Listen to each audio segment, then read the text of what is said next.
Assalamualaikum, halo teman-teman semua, apa kabar? Kalian mau menghilangkan background atau latar belakang pada gambar atau foto kalian dan menggantinya sebuah background yang baru? Oke, caranya sangat mudah teman-teman. Nah, gimana caranya? Yuk, mari kita ikuti video yang satu ini. Oke, baik teman-teman, caranya kita langsung aja buka ke browser Chrome-nya. Kita tap dulu Chrome-nya. Nah, kemudian di sini kita ketikkan remove PG. Yang ini ya teman-teman, remove PG.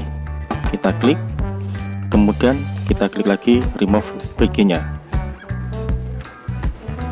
Oke, selanjutnya kita tap lagi unggah gambar.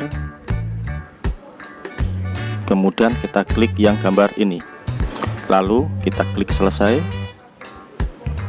Dan di sini remove PG akan segera memprosesnya untuk menghilangkan latar belakang atau background di dalam foto tadi ya teman-teman. Kita tunggu saja prosesnya. Oke, sudah selesai, backgroundnya sudah terhapus semua. Kemudian di bawah sebelah kiri ada unduh, kita klik saja. Kita klik ini. Nah, setelah terunduh di galeri handphone kalian masing-masing, kalian bisa mengganti backgroundnya dengan latar belakang apa saja, taman, monas, masjid, dan lain sebagainya. Oke teman-teman, cukup sekian video dari saya. Terima kasih telah menonton. Jangan lupa untuk like dan subscribe. Wassalam.